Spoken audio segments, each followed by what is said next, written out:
And due to circumstances beyond my control, we're back on the air here on this Tuesday, the last day of August. We're almost done with August. September will be paying us a visit by the time you and I get together tomorrow. We still got one more day of August still to go. It's chilly, 54 degrees outside of our studios. You're going to feel a little nip in the air. We're going to basically repeat what we had yesterday weather-wise today, only it's going to be cooler, considerably cooler. In fact, before we go any further, a weather anomaly happened yesterday. It doesn't happen very often, but I thought we'd throw that out there.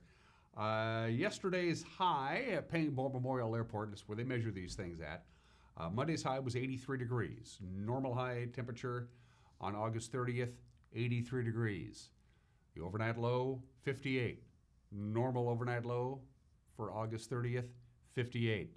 We were exactly normal for our high and our low. Of course, it was also windy. We had winds, sustained winds at 30 miles an hour late in the afternoon and into the evening hours. And it's going to be breezy again today. And it's going to be considerably cooler because now that cold air from British Columbia has decided to come down and pay us a visit for the next couple of days. But Labor Day weekend looks mighty fine indeed. Forecast details are coming up. It was a busy news day yesterday.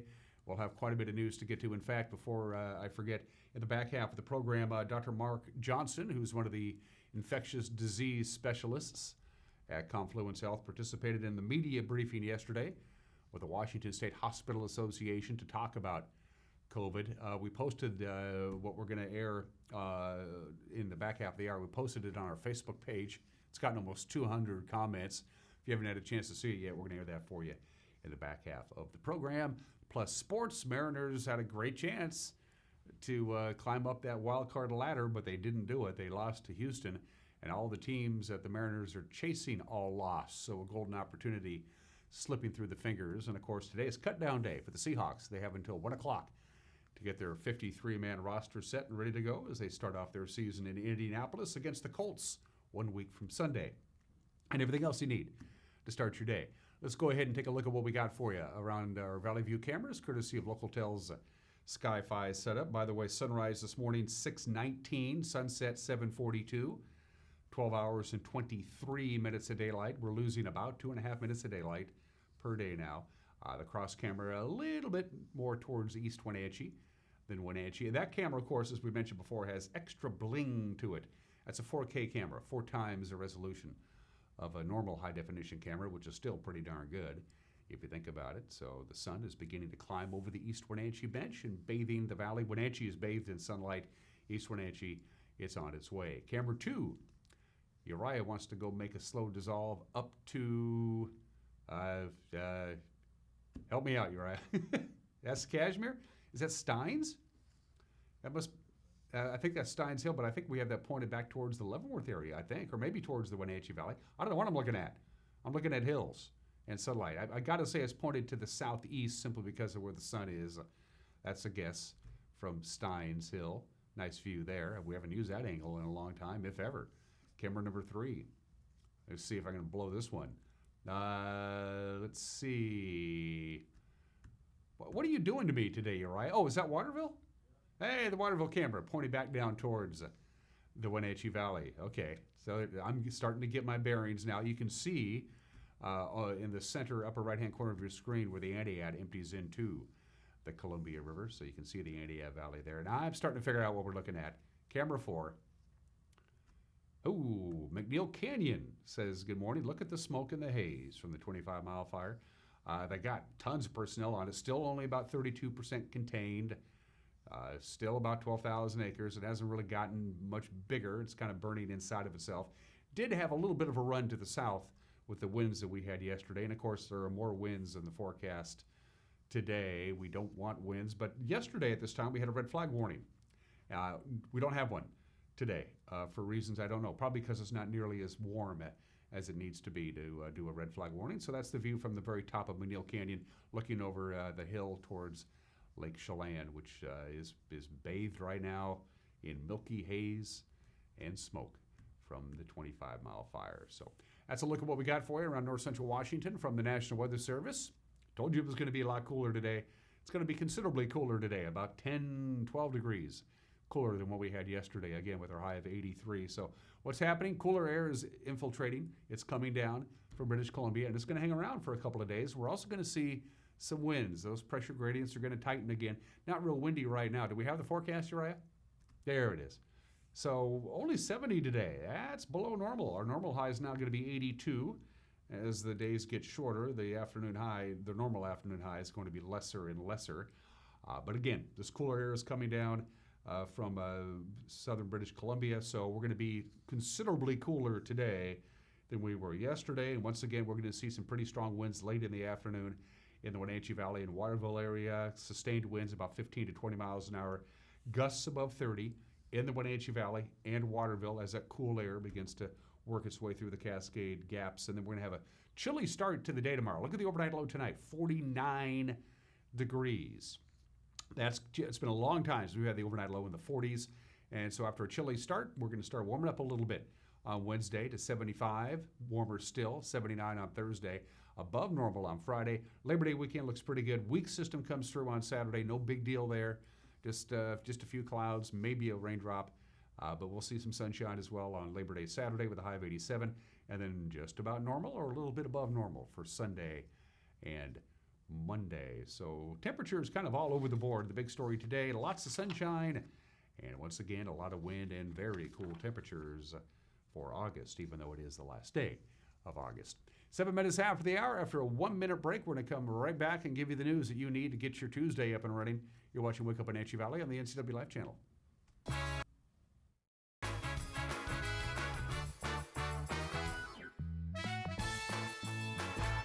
Kids are resilient. I just love their energy. They bounce back so quickly.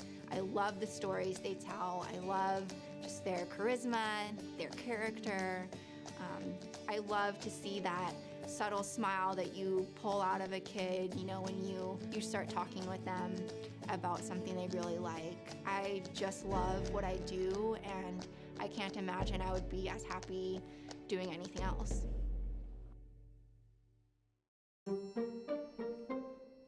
What you're doing is ridiculous. Well, I mean, you might as well throw up a screen door to block the summer smoke. sometimes it gets When we warm. breathe in the wildfire smoke, we are ingesting hazardous chemicals such as acetic acid and polycyclic aromatic hydrocarbons. A lot of bad stuff, okay? Well, yeah, that's why we... Cardboard ain't gonna cut it. So... Go to schleimpud.org/save today.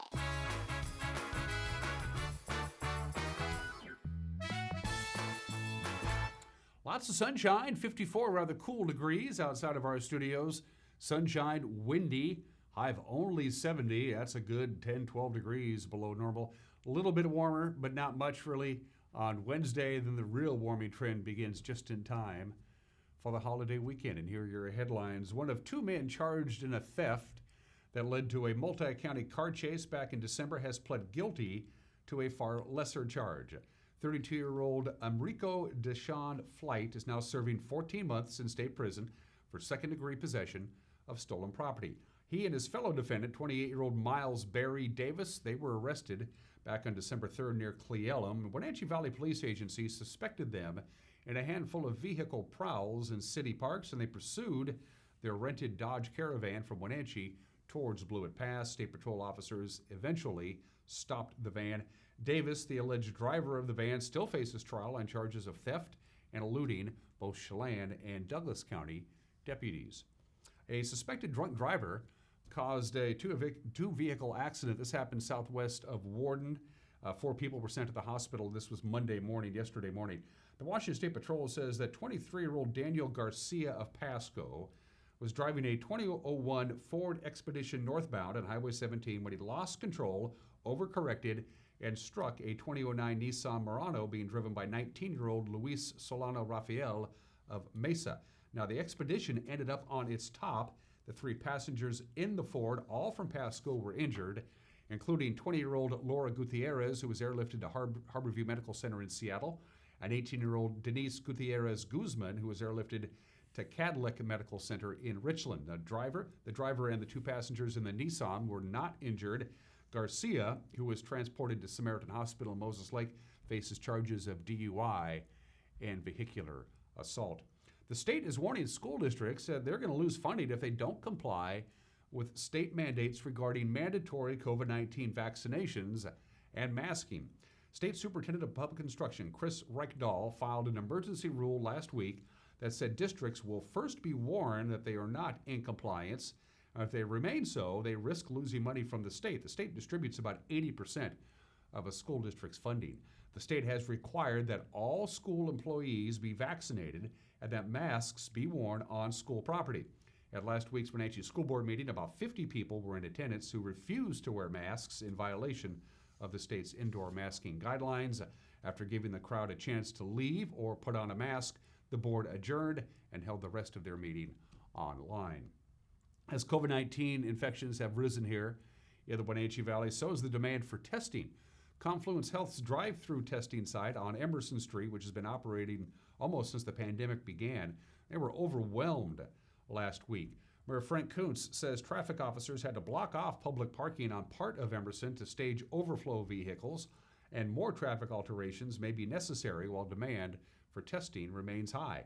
Testing hours for the drive-through site at 615 North Emerson, 7 a.m. to 3 p.m. Monday through Friday, and then 8 a.m. to noon on weekends. Police officers within the city of Wenatchee will soon be outfitted with body cameras.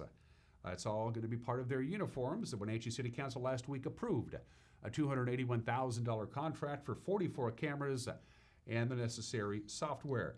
Half the cost will be paid for by the state, which requires some police interactions to be recorded as part of their new reform laws. The vendor of the cameras, WatchGuard, already provides the Wenatchee Police Department with their dashboard cameras, but Wenatchee Police Chief Steve Crown says up to now, body cameras have not been a part of the Wenatchee Police Department. We're not just getting cameras. The software package that comes with this is pretty robust. It will actually allow us to set up a similar to Crime Stoppers, where you have anonymous tips that can come in. There's also the ability to map out throughout the entire city where cameras are that are not owned by the city. You can actually go through the software and see where these registered cameras are and be able to do your canvas based off of that information and try and get different camera angles and additional evidence. There's 2 bills that were in the last legislative package that requires recordation for felons as well as juvenile suspects. So this will allow us to meet that standard as well. And that standard needs to be addressed January 1st of 2022, which is when we plan to have these cameras in full operation. 2 Washington State firefighters have been killed in the last 4 days while battling wildfires in their districts, including the longtime chief of the Colfax Fire Department, Jim Krause. The Whitman County Sheriff's Office said the 74-year-old Krause was responding to his 4th fire of the day on Saturday at about 3 o'clock in the afternoon when he suffered a heart attack and collapsed. He had been the Colfax fire chief for the past 40 years. And then at about 10 p.m. last Thursday, Spokane County Fire District 9 firefighter Cody Traber was fatally injured when he fell from a bridge while fighting a brush fire. Traber was an 18-year veteran firefighter and leaves behind a wife and 4 young children. Fire districts from throughout the state are now paying tribute to those 2 fallen firefighters. That's what's making news at 14 minutes after the hour. We'll have a newscast for you, as we always endeavor to do, Monday through Friday at 5 o'clock, 6 o'clock, and 10 o'clock. It's also available on demand via our Facebook page and via our website and via our YouTube page. With a preview of tonight's news, the anchor, Grant Olson. Good morning, Dan. Coming up tonight on the NCW Life Evening News, unseasonably cool temperatures on tap today, a little breezy, and then warmer by the end of the week. I'll have all the details in your complete North Central Washington weather forecast. And in sports, Eric Granstrom has a preview of the Mariners Astros series that begins tonight. That and all the day's news stories coming up tonight at 5, 6, and 10 on the NCW Life Evening News. We hope to see you then. Dan? Thank you, Grant. Don't forget, we'd love to hear from you. You got a news tip, you want to drop us a note and just say hi? Go to the World Wide Web. You can go to our Facebook page and use the Messenger app. Drop us a note that way. You can email us directly, news@ncwlife.com, or if you go to our homepage, ncwlife.com, first of all, bookmark it, because we are constantly populating it with the latest news. Plus, you can watch archived programming if you want via our homepage. But you'll also notice the Contact Us icon at the top of the screen. If you click on it, it's pretty self-explanatory from there. Mariners blew a golden opportunity to gain a little ground in the wild card race against the Astros last night at T-Mobile Park. We'll have highlights, if you will. Plus, we'll talk a little bit about Seahawks football. It's cut down day today. Still to come, the obscure holiday today in history, some celebrity birthdays and opinion from Mike Mad Dog Magnotti and Dr. Mark Johnson, the infectious disease specialist, or one of them anyway, with Confluence Health, participated in the media briefing for the Washington State Hospital Association. We'll have that for you in the back half of the program. You're watching Wake Up Wenatchee Valley on the NCW Life Channel.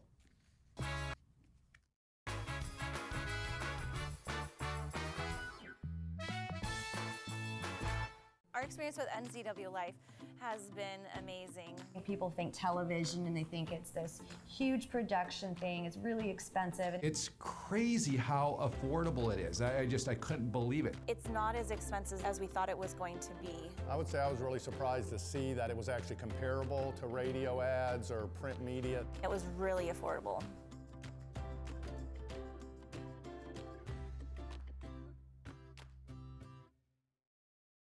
Hello, my name is Brian Brett, the Fire Chief for Schlein County Fire District 1, and I just wanted to talk about how amazing our Rivercom team is. They are intentional, purposeful, and skillful in everything they do, and they are the best at what they do. How they prepare, how they handle the caller, how they coordinate the emergency services, and how they push themselves to be the best. This is the kind of spirit that our Rivercom telecommunicators have. Our community needs you, we need you, we admire you, you're our lifeline.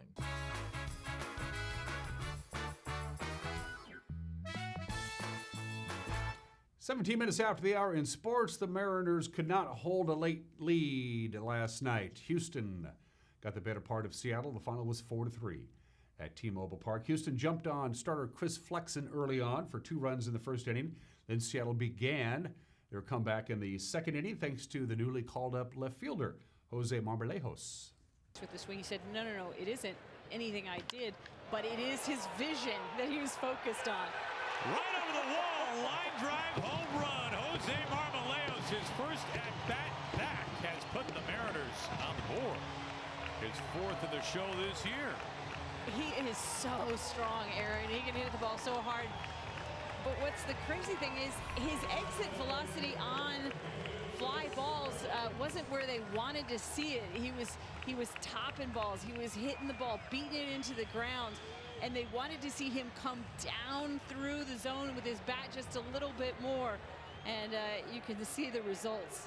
It was Angie Mentick joining Aaron Goldsmith on the call on Root Sports. The game would remain Houston 2, Seattle 1 until we go to the 6th inning. That's when Dylan Moore comes to the plate.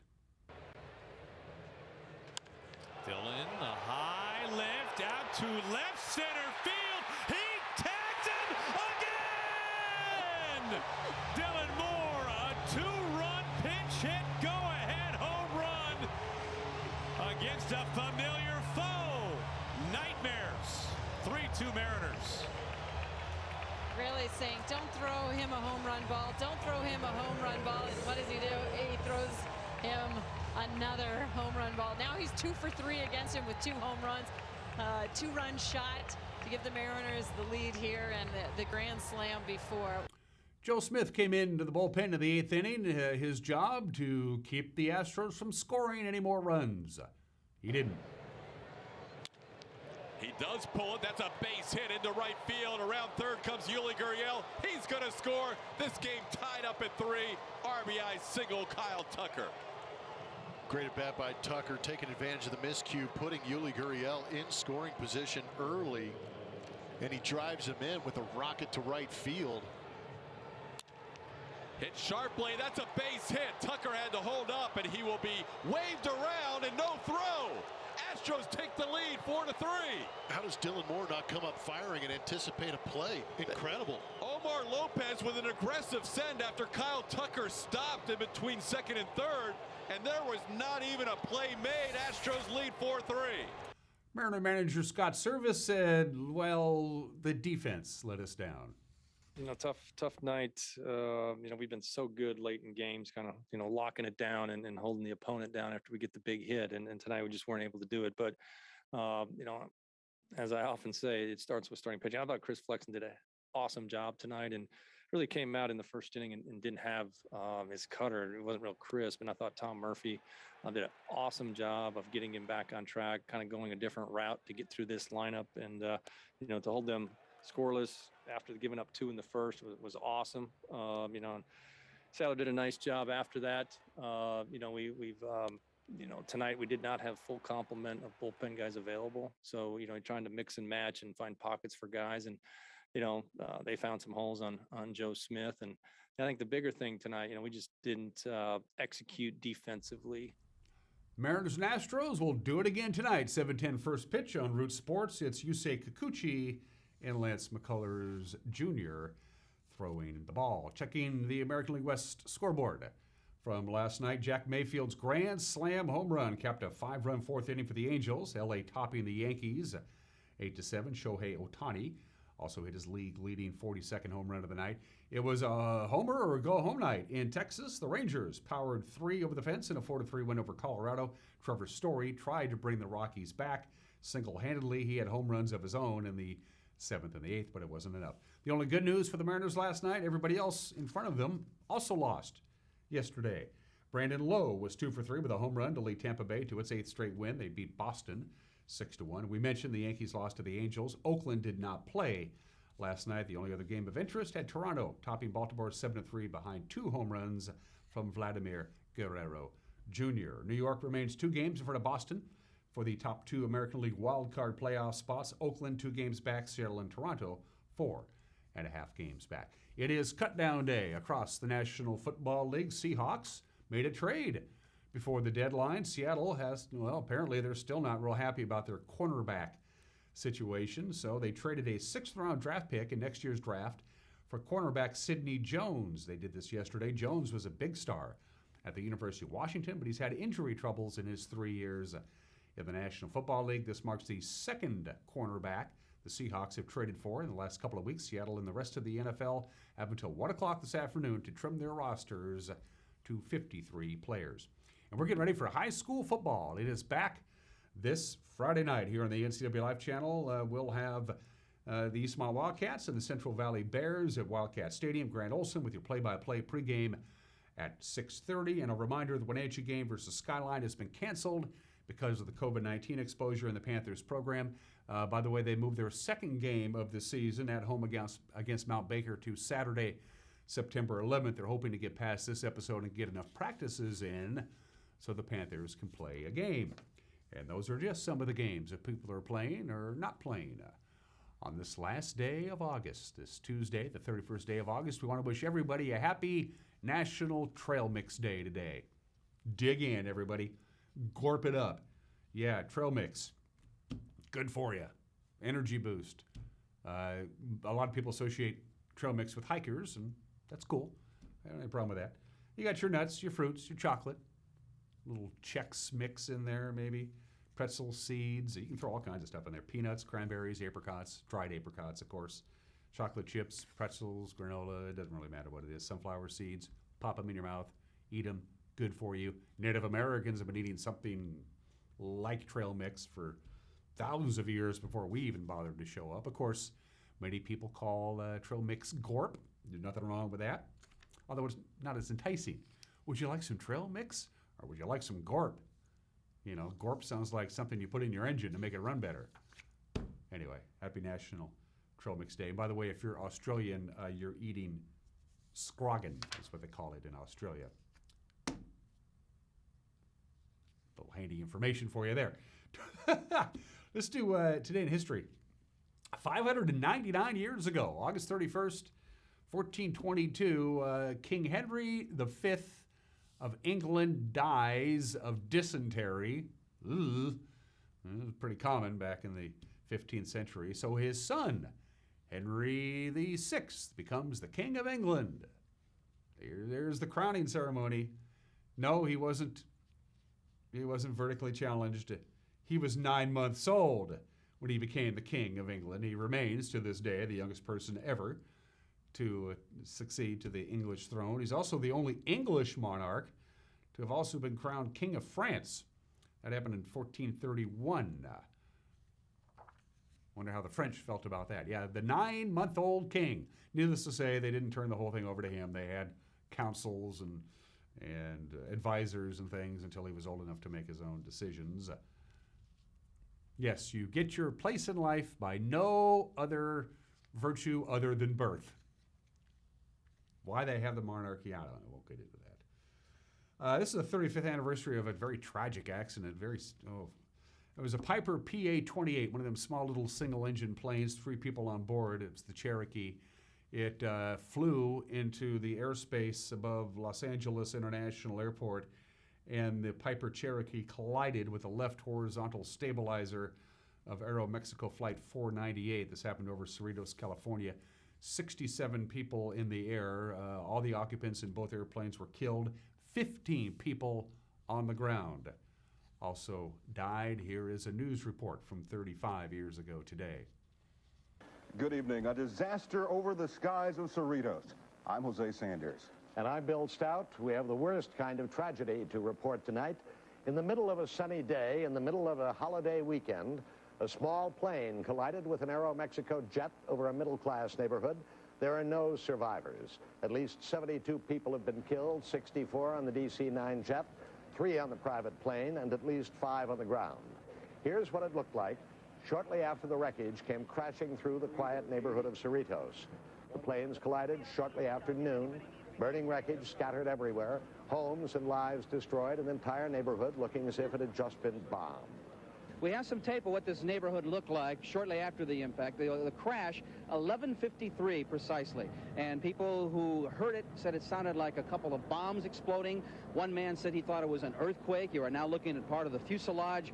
The plane came down, from what witnesses have told us, on its back. It hit a home. It hit the edge of a house, crashed into 6 other homes, and then there was fire all around. So what exactly happened is the pilot of the Cherokee wandered into LA International Airspace at the LAX airport.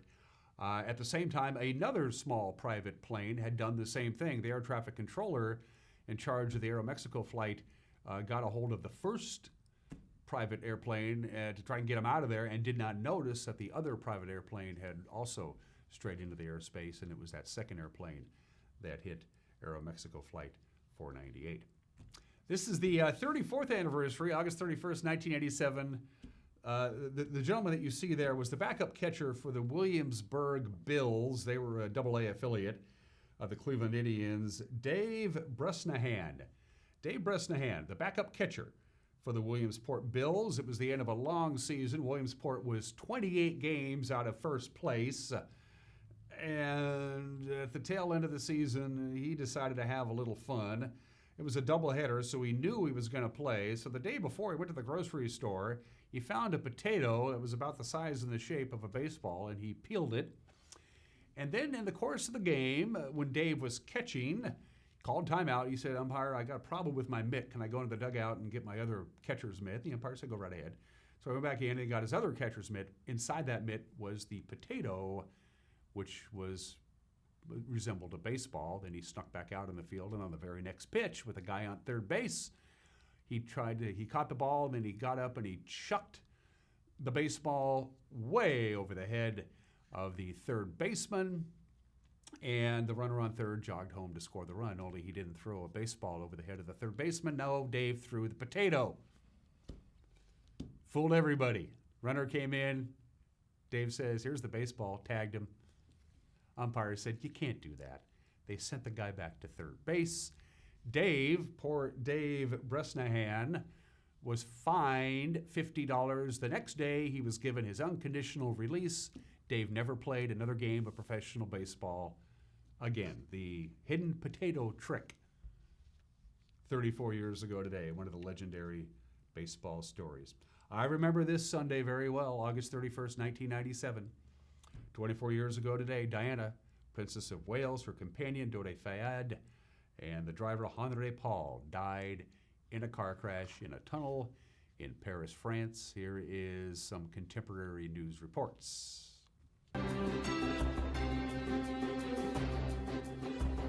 I'm Patrick Stinson with breaking news coverage. Princess Diana is seriously injured and 2 other people have died following a car crash in Paris. French radio is saying that the accident happened in western Paris when the car she was traveling in collided with another vehicle in a tunnel. The princess is reported to have been taken to hospital. There is no news of her condition, and as yet the report is unconfirmed. But one wonders if one is being told the whole truth at the moment. Stephen, I have to interrupt there because within the last few moments, the Press Association in Britain, citing unnamed British sources, has reported that Diana, Princess of Wales, has died. This, we should point out as many times as we can, is being sourced through another news organization. We don't know who they talked to put this on the Reuters news agency wire. It says Princess Diana has died. Sky Television says. Again, this is quoting the Sky Television news service. We've been listening to BBC. We're going to go back to BBC coverage. This all happened at midnight Paris time this evening. Diana, Princess of Wales, killed in a car accident in Paris. Trevor Rees-Jones, the bodyguard for Princess Diana, was the only one who survived the crash. None of the 4 occupants of the Mercedes-Benz was wearing a seatbelt. Andre Paul, the driver who was killed instantly, was later discovered to be under the influence of prescription drugs and alcohol 24 years ago today. Let's do some birthdays. Outside of Lefty Grove, I think is the most underrated baseball player, perhaps of all time. Frank Robinson, born in this state in 1935, died in February of 2019 at the age of 83. The 1961 National League MVP, the 1966 American League MVP, the only man to win the Most Valuable Player award in both leagues. He was a 14-time All-Star, a 2-time world champion, and the very first African-American manager in Major League Baseball history when he took over the Cleveland Indians in 1975. The great Frank Robinson, born in the state in 1935. The last surviving member of the Crickets, Rock and Roll Hall of Famer Jerry Allison, is 82 years old today, alongside his good buddy and friend Buddy Holly and Joe B. Maudlin. They made up the Crickets. Jerry Allison still doing strong at 82 years old today. And speaking of rock and roll legends, happy birthday, Van the Man Morrison, one of my all-time favorites. Every one of his albums has some merit. He's a great songwriter, great singer. Van Morrison, Rock and Roll Hall of Fame, class of 1993, is 76 years old today. We're going to take a break. When we come back, we have an opinion from Mike Mad Dog Mignotti, and then an excerpt from the media briefing that was held with the Washington State Hospital Association. Dr. Mark Johnson, an infectious disease specialist with Confluence Health, sat in on that. We'll have that for you when we come back. You're watching Wake Up Wenatchee Valley on the NCW Live channel.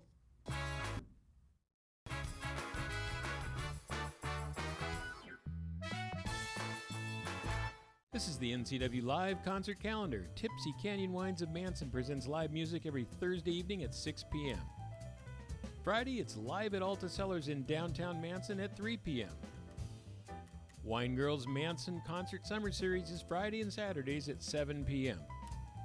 And Sunday, it's Succession Winery located between Schlein and Manson with live music at 2 p.m. That's the NCW Live concert calendar. Check individual websites for more information. Counterplay inside, picking his way back to the 10, to the 5, High school sports is back, and NCW Live Channel's got you covered. Tune in for football, girls soccer, and volleyball right here. Thanks to our sponsors, Harvest Valley Pest Control, Rivercom 911, and Sangster Motors. Follow all the action of high school sports on your local TV station, the NCW Live Channel. 14, they come back. Today, we're doing some employee development with our technicians. Today, we're going to learn how to give our home a hug. It's not just a motto, but a unique way that Patriot technicians care for your home. Oh, no, come on. You really got to get in there and get your arms around it, give it a good embrace. All right, hey, good job. I think the training is going really well. Heating and cooling will give your home a hug. You don't have to be a member to enjoy the view and dine in style at Highlander Bar and Grill, located in East Wenatchee. Highlander Golf Course has added 2 state-of-the-art full swing simulators. Food and drink service is available from our full-service bar and grill, offering breakfast, lunch, and dinner 7 days a week. Indoor and outdoor seating available. Call Schlein, our on-site coordinator, to schedule your special event. Contractors, furniture makers, and weekend do-it-yourselfers around north central Washington will tell you that Lombard's Hardwood Supply is the place to get what you need. Lombard's full millwork shop can handle jobs large or small. Lombard's has a full line of interior and exterior doors available, as well as custom barn doors. From alderwood to zebrawood and everything in between, it's Lombard's Hardwood Supply on School Street in Sunny Slope. Like us on Facebook and check out our monthly special. Hey everyone, Fletcher and Amy Ellington here from Live It Up. In the investment world, ROI stands for Return on Investment. Well, how does better health, better wealth, and better relationships sound for ROI? Join us every week right here on NCW Life and learn how to invest in the most important asset, you. We're going to answer your questions and provide some weekly inspiration so you can create a life that you love. Join us on Live It Up.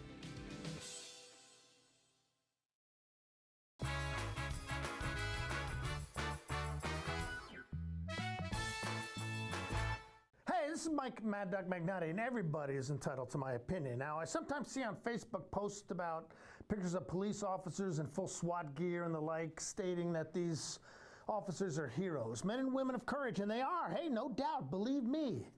But a lot of that, if I may say so, is just sometimes macho posing. Not in any way to show disrespect to those involved in the aggressive and potentially violent side of police work, but there's another side of police heroism. Those cops who deal with wounded victims, very often children. Wounds that are not physical, but instead emotional and psychological. It's these interactions with the most vulnerable members of our society which caused cop-turned-author Joseph Wumbaugh to say that it's the emotional and psychological stressors of these kind of contacts that make police work the world's most dangerous profession. Now, this is Mike Mad Dog Magnotti, and that's my opinion.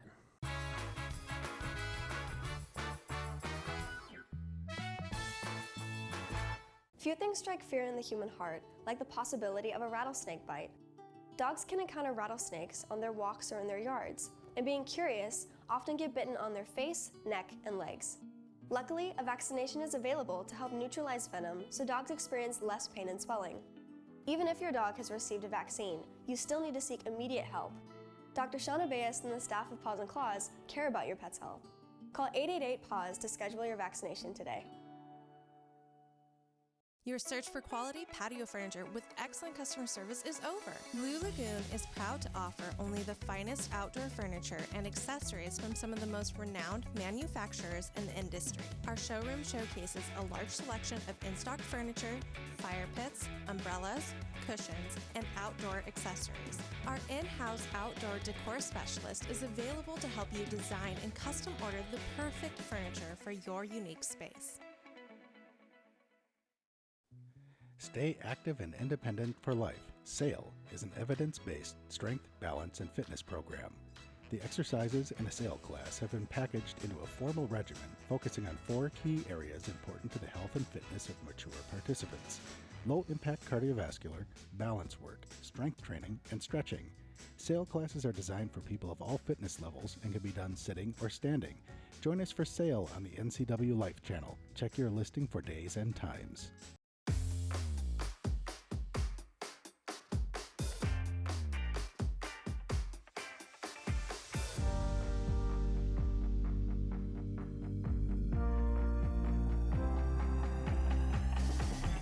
This is Kelly, owner of the Original Children's Shop in downtown Wenatchee. We strive to bring you the most quality, fashionable, and fun clothing for your little ones, along with gifts, toys, and accessories. I look forward to meeting you soon at the Original Children's Shop. Tipsy Canyon Winery has become the place to go for fine wine and unbelievable views of the Schlein Valley. And now there's even more to enjoy. A new bandstand hosts live music every Thursday night during the spring and summer. The oversized fire pit's a favorite gathering place in the fall and winter. Tipsy Canyon has become a year-round destination for wine lovers. And while things have changed, what remains the same is that at-home feel provided by Mark, Tammy, and Lexi Garland. Stay for the moment that becomes the memory at Tipsy Canyon.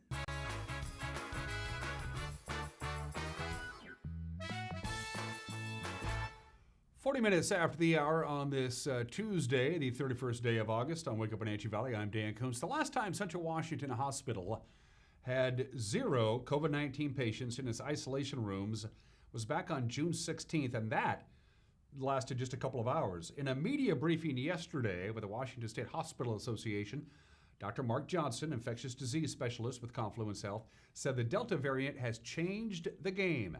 And now hospitals and patients across Washington are suffering under the renewed weight of the pandemic.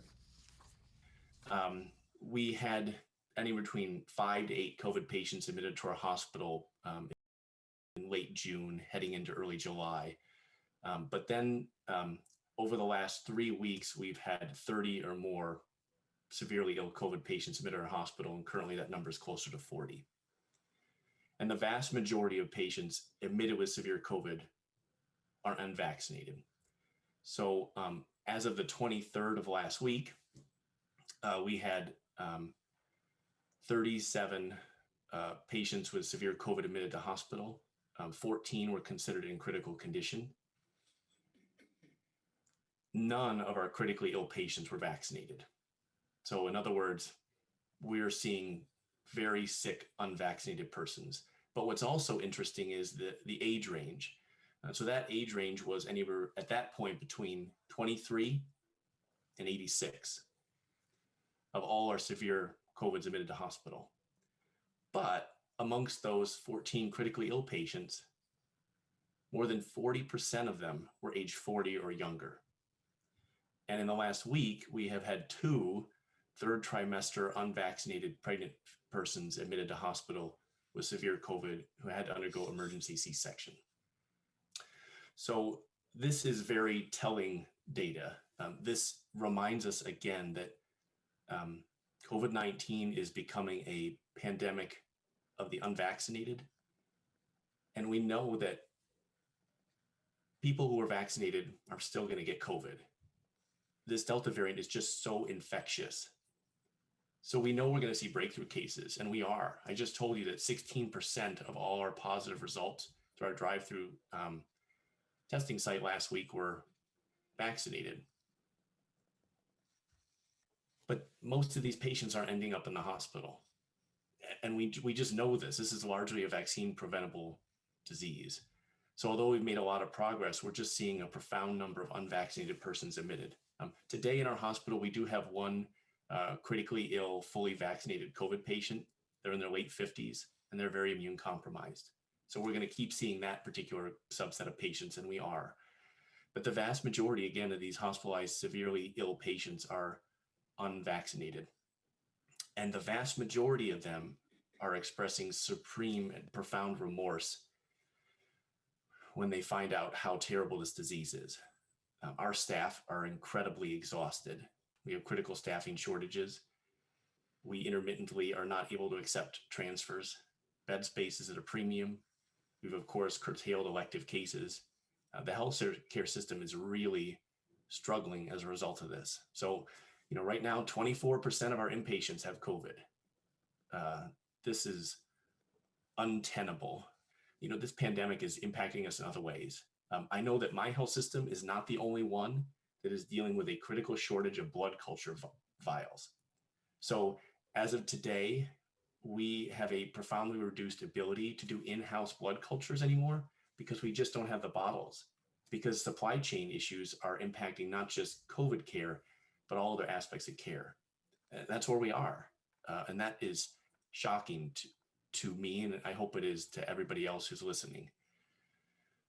I would also say that we know these vaccines are incredibly effective at preventing severe COVID, and they're largely very safe vaccines. But Delta has changed the game. We know that people who are vaccinated are going to get COVID, but they're at much less risk of getting COVID. I think before Delta variant, what I was quoting was people who are fully vaccinated are 8 times less likely to be infected with COVID and 25 times less likely than an unvaccinated person to get severe COVID or die from COVID. But Delta has changed that math because it's so contagious. So now with the Delta variant, if you're vaccinated, you're about 3 times less likely than an unvaccinated person to get COVID. and about 10 to 15 times less likely to get severe COVID requiring hospitalization. So the vaccines are still very effective in preventing severe disease in most instances. We are going to see breakthrough cases, but the vast majority of COVID infections still are in unvaccinated people, and the overwhelming majority of severe COVID admitted to hospital are in unvaccinated persons, but sometimes in immune compromised people. In my opinion, what's happening is we are asking the immune system of fully vaccinated people to do too much for our communities. And we can reasonably predict that until we get enough of us vaccinated, this virus will continue to mutate as these RNA respiratory viruses do. It will continue to circle back through our community and continue to infect susceptible population for the next 12 to 18 months at these pandemic levels as we try to shove this virus into a more endemic, milder disease. For the first time during the pandemic, we are seeing huge numbers of sick pregnant women, really sick women. I've been in touch with people, my colleagues around the state. We're seeing ICU admissions, we're seeing maternal deaths, we're seeing babies born prematurely, either to help the mother breathe or to rescue the baby because the mother's hypoxic. And it's really heartbreaking because so relatively few pregnant women are vaccinated. They're much more susceptible. So it's all about, it's 100% right now about the vaccine. Pregnant women need to get vaccinated. We need you to be fully vaccinated. We need you to do it now. It's heartbreaking to spend my day in the ICU taking care of women who are pregnant and may not make it and maybe leave their babies motherless. It's really rough, and it's really rough on our staff. Again, as Mark was saying, we have staff who've been exposed and have to be out, so we're short-staffed all the time. Our staff is stepping up and doing a great job, but they're exhausted and sad. It's just very sad right now. While people might have heard before, well, we need about 67% or so of us fully vaccinated of the entire population, not of eligible people. Now that math has changed a lot. And so we're now talking about 85 to 90% of people have to be fully vaccinated based on how transmissible the Delta variant is right now. We have to remember that this is a much more infectious strain of the virus. And that is because largely it produces viral titers or amounts of virus in the human respiratory tract that's about 1,032 times higher than the alpha strain, which was much more contagious than the previous strains before that. So Delta has changed the game. And we're starting to see evolving data saying, again, people who have been infected with COVID and had severe illness, if they have severe illness and had COVID, they probably mount some degree of protective immunity. And the likelihood that they would be reinfected over the intervening 3 or 4 months is very low. We have to acknowledge that. But because these variants keep emerging, our immune system isn't adept enough to then provide immunity for the next strain 6 months from now. So we know that the vaccines in general provide a much more robust, durable, and predictable immune response than naturally acquired infection, and also reducing the risk of having to go through severe COVID illness. So as we think about this, and as we get ready to potentially starting to have vaccines authorized for younger children under the age of 12, hopefully in the near future, and as we now have a fully FDA-approved product with the Pfizer vaccine for certain age groups, these are incredibly powerful tools. But unfortunately, the math keeps changing, and that's because this virus does what RNA respiratory viruses do. It mutates. It just wants to infect us, and it will keep looking for survival advantage for the virus. So we're going to keep seeing this pop up again and again and again until we get enough of us vaccinated.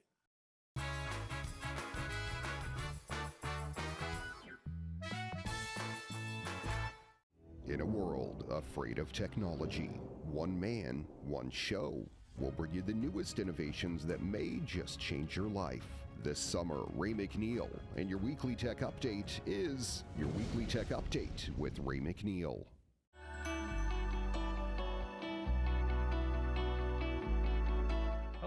North Central Washington.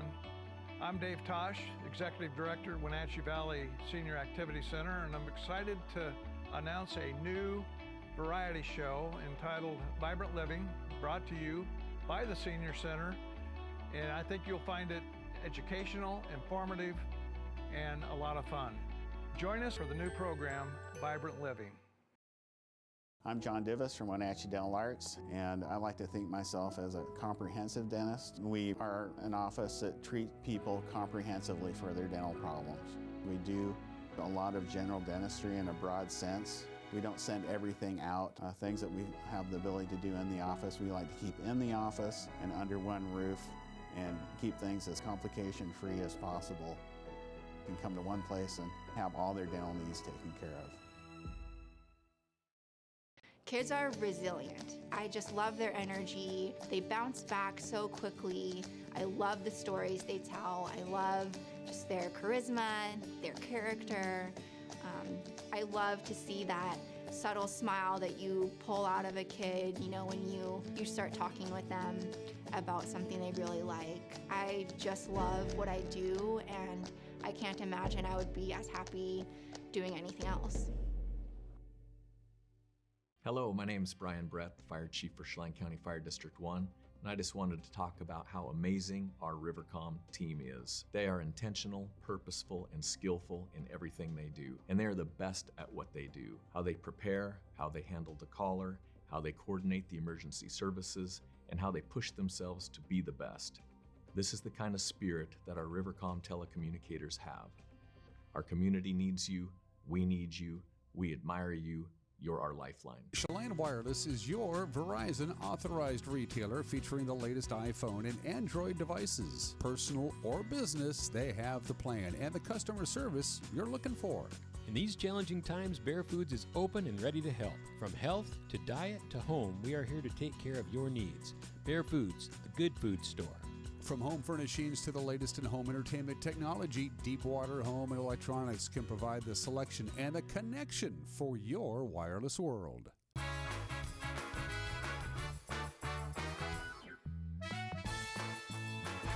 And we are back on this Tuesday, last day of August, 2021 at Wake Up Wenatchee Valley. I am Dan Kuntz. Going to take another look with our cameras around the valley now that the sun is beginning to make its presence felt. And I have a quick update on the Rooster Comb fire, and it's all good news. First of all, they did some aerial mapping yesterday, and the total acreage burned is only 88 acres, much smaller than the original estimate from Sunday night. The level the crews, the Type 3 incident management team is going to be leaving the area. They'll turn it back over to the local authorities later on this afternoon, and in the early afternoon hours today, all of the evacuation levels will be lifted and all the roads will be reopened. So it's all good news. No structures lost. Nobody was injured.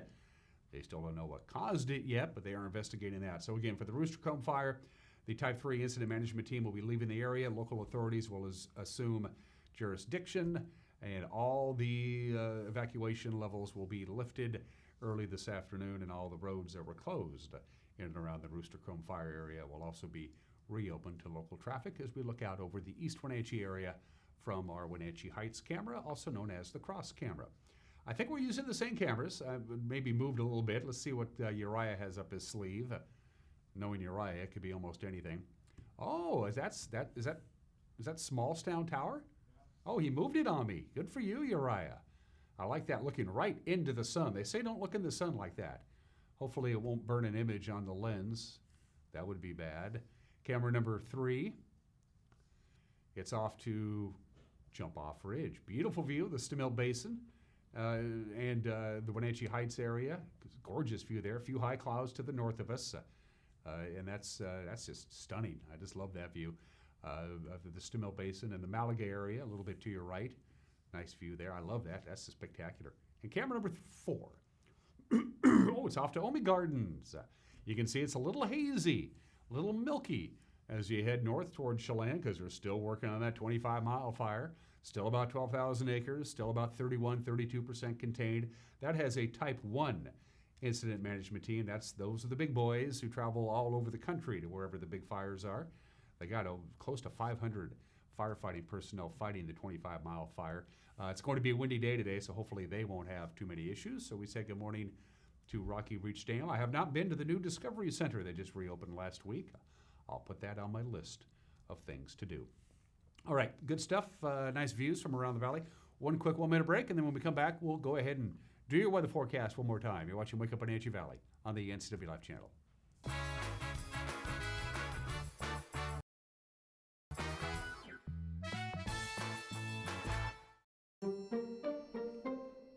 What you're doing is ridiculous. Well, I mean, you might as well throw up a screen door to block the summer smoke. sometimes it gets When we warm. breathe in the wildfire smoke, we are ingesting hazardous chemicals such as acetic acid and polycyclic aromatic hydrocarbons. A lot of bad stuff, okay? Well, yeah, that's why we... Cardboard ain't gonna cut it. So... Go to schlein.org/save today. Your search for quality patio furniture with excellent customer service is over. Blue Lagoon is proud to offer only the finest outdoor furniture and accessories from some of the most renowned manufacturers in the industry. Our showroom showcases a large selection of in-stock furniture, fire pits, umbrellas, cushions, and outdoor accessories. Our in-house outdoor decor specialist is available to help you design and custom order the perfect furniture for your unique space. Contractors, furniture makers, and weekend do-it-yourselfers around north central Washington will tell you that Lombard's Hardwood Supply is the place to get what you need. Lombard's full millwork shop can handle jobs large or small. Lombard's has a full line of interior and exterior doors available, as well as custom barn doors. From alderwood to zebrawood and everything in between, it's Lombard's Hardwood Supply on School Street in Sunny Slope. Like us on Facebook and check out our monthly special.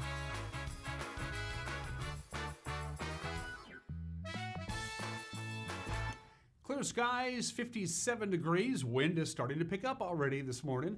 It's out of the west-northwest at about 16 miles an hour up at Pangbourne. Other temperatures around the region, Schlein at 53. The cool spot is Dryden, checking in at 51 degrees right now. It's going to be a chilly day today, and it's going to be a windy day today. The winds are going to be pretty much as intense today as they were yesterday. And if you're just joining us, we had a weather anomaly that doesn't happen very often. Monday's high 83, normal high on Monday the 30th 83. Yesterday's low 58, normal low 58. We were exactly normal with our high and low temperatures on Monday. We're going to be considerably below normal, however. Today, from the National Weather Service, the story is going to be that cold air. It's filtering down from the British Columbia, and it's going to pay us a visit. In fact, it's here right now. Temperatures, as you can see, are going to be considerably cooler today than they were yesterday. We're only going to get up to about 70 degrees, and it's going to take a sweet time getting there. And once again, windy conditions. Late afternoon and early evening winds are going to be prevalent all over our viewing area, especially here in Wenatchee and Waterville, as that cool air works its way through the gaps of the Cascades. So after a chilly start to the day today, we're going to warm up to about 70. Look at the overnight low, 49 in the wee small hours of early Wednesday morning. And because of that, it's going to take us a while to warm up again. On Wednesday, we'll only get to about 75 degrees. Again, that's considerably below normal for this time of year as we welcome September. 54 for the overnight low Wednesday night. Thursday, we begin the warming pattern. We begin to rebound a little bit. We'll be in the upper 70s with bountiful sunshine on Thursday. 56 for the overnight low on Thursday night. Friday, warmer still with a high of 86 degrees. But the high pressure is going to bring us the sunny, warm conditions on Thursday, or warmer anyway, on Friday. Going to allow a weak little system to come through on Saturday. It's not packing a great deal of punch, but you'll notice on Saturday of Labor Day weekend, a few more clouds, maybe even a light raindrop. Most of that will be relegated to the north of us. We'll get up to about 87 degrees. And then for the Labor Day weekend, for the last couple of days, Sunday, sunshine, mid-80s, sunshine, mid-80s on Labor Day Monday proper. So chilly and windy is your forecast for the day today. Hey, that's it for us. Have a great Tuesday. We will see you in September. Take care. Bye-bye.